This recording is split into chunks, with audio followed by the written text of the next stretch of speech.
Constructores, armadores de lo que existe, reunidos todos alrededor de la abuela antigua ocultadora, decidieron la suerte. Colocando las palmas y las ramas una sobre otra, se habló así: tiempo es de concertarse. Y así dispuestos labraron la madera para crear a los primeros hombres. Hombres que no sabían andar con ingenio propio, que aprendieron a reproducirse, tuvieron hijos. Así caminó la humanidad sobre la roca caliza por primera vez. Pero al poco tiempo se olvidaron de los espíritus del cielo. Eran los primeros hombres y no tenían sabiduría. Por encima del cité, la carne de sus cuerpos, por encima de sus cabezas, los constructores hablaron sobre ellos. Y su muerte fue esto: vino del cielo una abundante resina. El llamado cavador de rostros vino a arrancarles los ojos, el murciélago de la muerte. Vino a cortarles la cabeza en castigo de sus rostros, porque no habían pensado ante sus madres, ante sus padres, los maestros gigantes. Yacieron los cuerpos, las cabezas abandonadas se hundieron en los cenotes. Luego se oscureció la faz de la tierra. Comenzó la lluvia tenebrosa. Lluvia de día, lluvia de noche.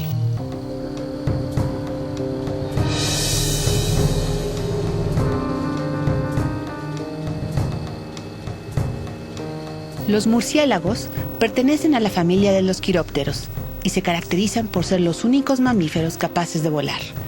Existen 1.100 especies en el mundo y de estas, 139 habitan en México y 60 de ellas en la península de Yucatán.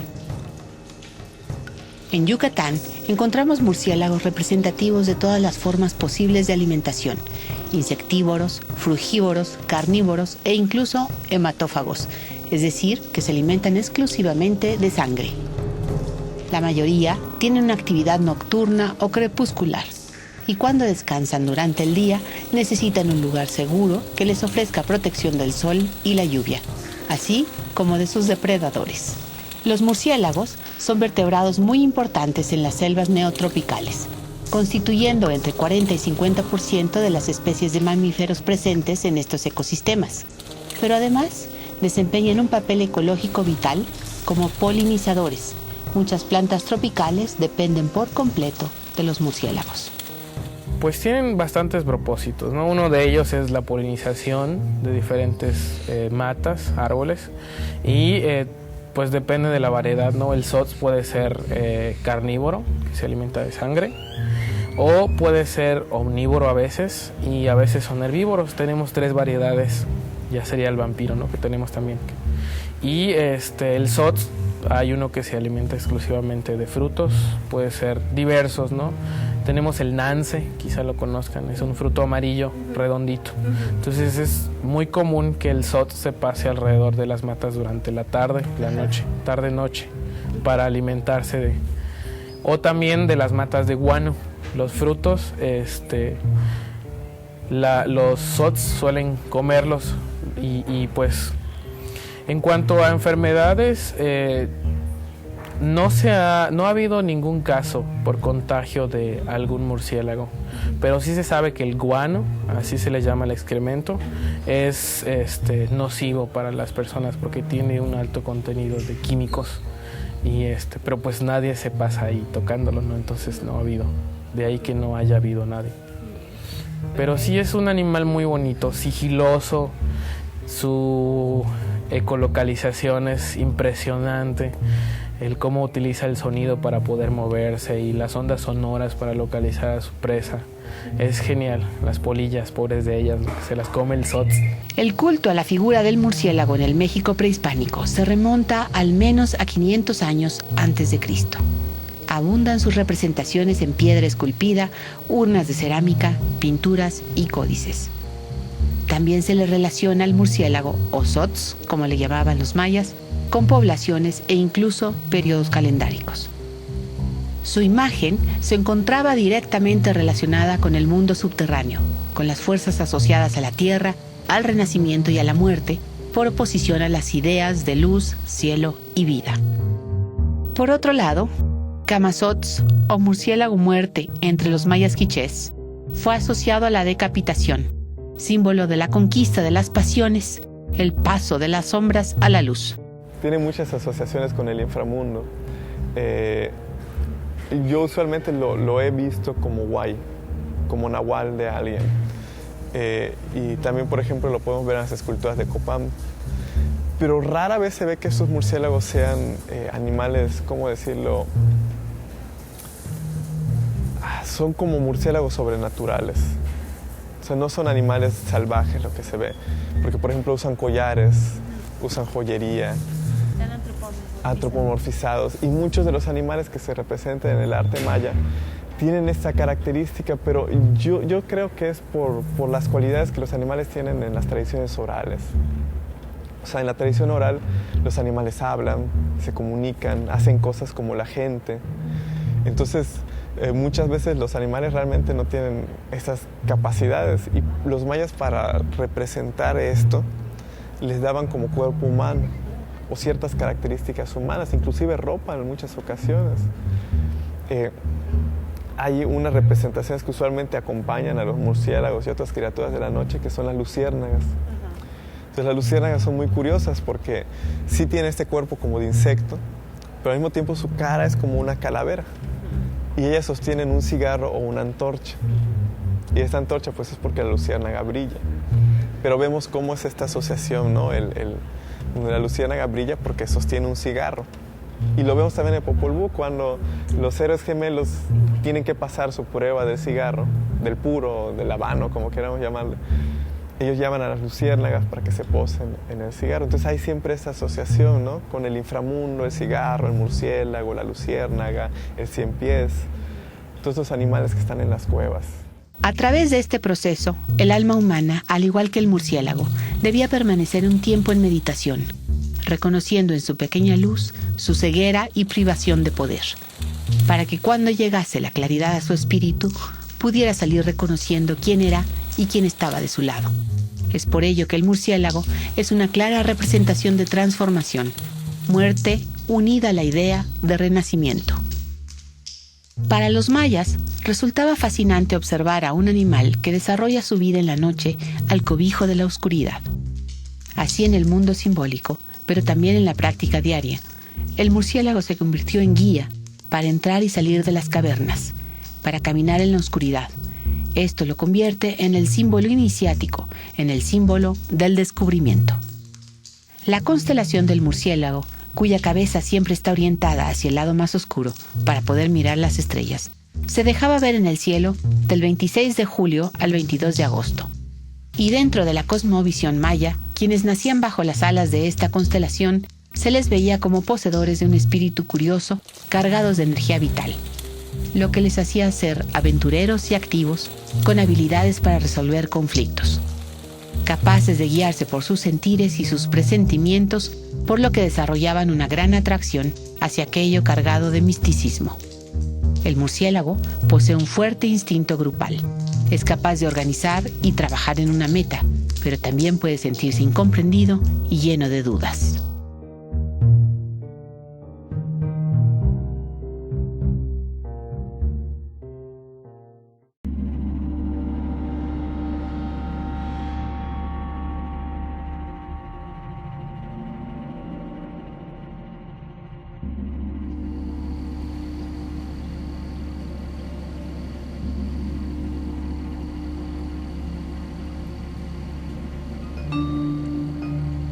Hunapú e Xbalanque, los dioses gemelos, hijos de Xquic, se adentraron en la selva persiguiendo el llanto del guacamayo. Corrieron descalzos sobre la hojarasca y treparon la roca con forma de estrella. Y desde allí vieron la obra de su padre, Hunapú. Observaron con ojos prestados porque en los suyos no cabía de tanta la alegría. Cruzando la barranca estaba el juego de pelota de Hunapú. Corrieron como el jaguar. Escalaron con fuertes pezuñas de venado para entrar.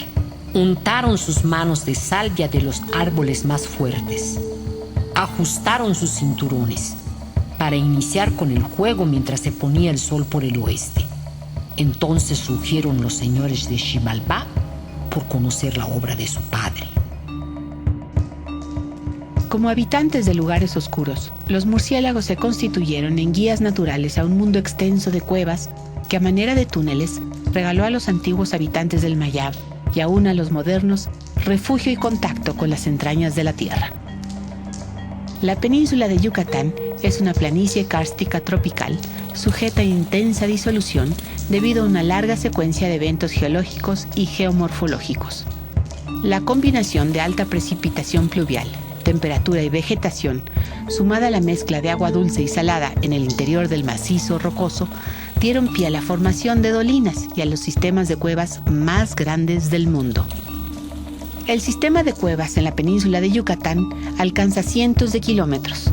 Se trata de verdaderos túneles creados por el material calcáreo, que absorbe el agua como esponja y deposita todo el agua que cae para formar corrientes subterráneas. La presencia casi perenne de agua en los fondos de estas cuevas, y no todas fueron accesibles desde tiempos antiguos, es la razón por la que los mayas asociaron el origen del vital líquido con las entrañas de la tierra. Además, cuando se formaban grandes depósitos accesibles, de los cuales se sirvieron para subsistir, se asentaron lo más cerca posible, y muy a menudo los enclaves mayas tienen al alcance al menos uno de estos. Les llamaron tzonots, cavernas con depósitos de agua, cenotes. Sin embargo, no todos fueron explorados por los antiguos mayas. De estos cenotes hay tres tipos: los de cielo abierto, como el de Chichén Itzá y el de Xlacaj en Tzivixaltún, con permanente disponibilidad de agua; los cenotes semiabiertos, como Cacao; y los cenotes grutas, en los que el agua se encuentra a gran profundidad o en algunos se ha secado. Estos son los más antiguos.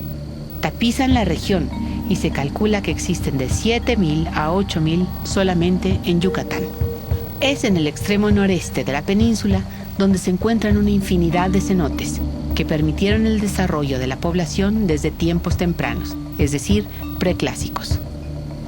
Su presencia proveía de agua a la población si el ciclo de lluvias no se presentaba regular, ya que después de sequía prolongada bajaba considerablemente el nivel. Además, no era posible hacer ninguna obra hidráulica con ellos, ya que no podía canalizarse el agua de su fondo de manera intensiva. Así que no permitió el desarrollo de una agricultura a gran escala.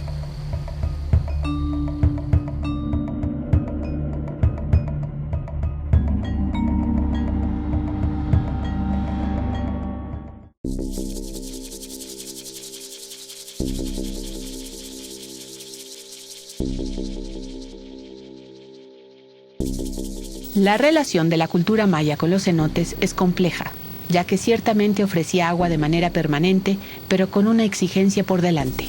Debía de desplegarse un enorme esfuerzo físico para obtener dicho recurso. Así que se valoró aún más como fuente de vida. Las cuevas proporcionaban una entrada a las maravillas del otro mundo, y algunas llegaron a ser consideradas como espacios sagrados. Simbolizaban con su oscuridad permanente una alteridad, la contraparte a la superficie terrestre, al espacio regido por el movimiento del sol y las estrellas. El uso ritual pervive aún ahora en ceremonias tales como la petición de lluvia y para el éxito de la cosecha. Sin duda, los restos arqueológicos, los grabados y las pinturas muestran una complejidad evidente respecto a las actividades que se desarrollaban en estos sitios.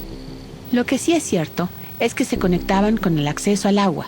Por ello, su representante Chac tenía la fuerza y presencia como para afectar el ciclo de lluvia y la disponibilidad del agua dentro y fuera de la tierra. Los murciélagos son los habitantes naturales de las cavernas, asombrosos por ser capaces de volar sin plumas, además de hacerlo en la oscuridad y convivir con grandes grupos cerca del agua. Simbolizaron para toda la cultura maya la búsqueda de respuestas en las luces de la noche. Se convirtieron en los mensajeros y contactos perennes con el agua y su representante celeste, Chac. Uno de los géneros más representados de murciélagos en el arte maya es el Philostomide. Se distingue por su hoja nasal, que es una protuberancia hacia arriba, misma que presentan los mascarones de Chac en toda la zona Puc. y las representaciones de este dios en los códices Dresde y Madrid. El murciélago, en algún tiempo se pensó que tenía una asociación más directa con la muerte, en lo cual no es una idea que se sostenga tanto. Este animal se ha representado, por ejemplo, hay unos murales que aparecieron de estuco en Acanqué, en donde ahí aparece no solo el murciélago, sino varios elementos del zodiaco maya, y en torno al cual el murciélago se ha asociado mucho a la deidad de la lluvia, de Chac. Muchas veces los colmillos de Chac se piensa que son parte de los colmillos de murciélago, es una de tantas ideas que se han manejado, y hay representaciones de Chac con rostro del propio murciélago, porque es un animal que habita las cavernas, y la deidad Chac, que justamente es una deidad del inframundo, responsable de la lluvia, es la que junto con sus cántaros recoge el agua de esta región y sube al cielo para de ahí vertirlo en forma de lluvia. Entonces es donde mayormente se ha dado esta propiedad más asociada con la lluvia y como un habitante residente del inframundo. Esta conexión, cenote, murciélago, lluvia, llevó a los mayas a crear una profusión de mascarones, que hasta ahora parecían elementos monstruosos y todos similares. Sin embargo, una observación detenida muestra cómo la nariz, que es la característica más sobresaliente en forma de S, en ocasiones termina hacia abajo y en otras hacia arriba. El mascarón con la nariz más parecida a la de los murciélagos es el que se relaciona con la representación de Chac. Y es Chac-Ek, la estrella de color rojizo, el planeta Marte, la figura representada con un rostro que se caracteriza por esta misma nariz larga como gancho hacia abajo. La que termina francamente hacia arriba se relaciona con Itzam Kab Ain, el nombre que recibía Saturno en la lengua maya. Esta relación es notable porque en la tradición meteorológica se indicaba que cuando el planeta Marte se encuentra más alejado del Sol, las lluvias se presentan de manera más regular. Además, si Saturno se encuentra cerca del planeta rojo, la probabilidad de tormenta es más alta.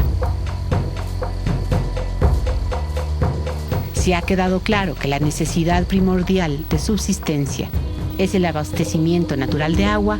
Lo fundamental era anticipar cómo y cuándo aparecerían las tormentas. Observaron los ciclos siderales y sinódicos de Marte para relacionarlo con las estaciones y ajustarlo con el calendario sagrado, ya que su movimiento sinódico dura 780 días, equivalente a 3 repeticiones de 260. Resulta que en este movimiento sinódico, cuando se encuentra más cerca del Sol, por lo general hay sequías. En tanto se aleja, comienza a humedecerse la tierra. Por lo tanto, la posición de Chac-Ek en el cielo resultaba vital para predecir los ciclos de lluvia.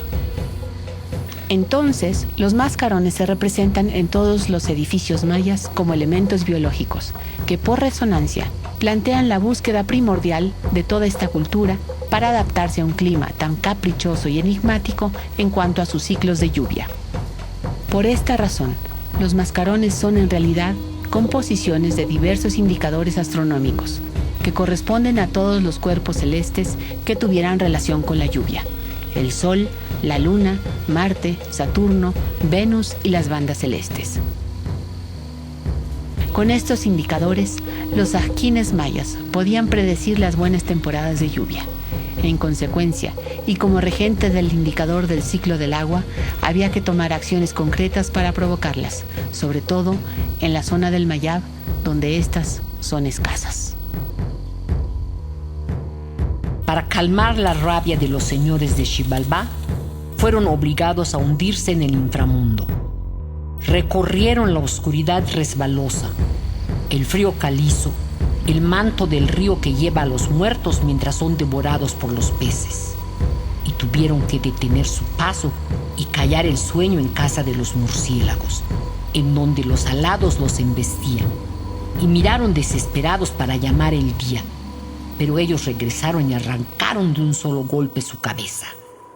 Ixbalanqué recarga su fuerza en los animales.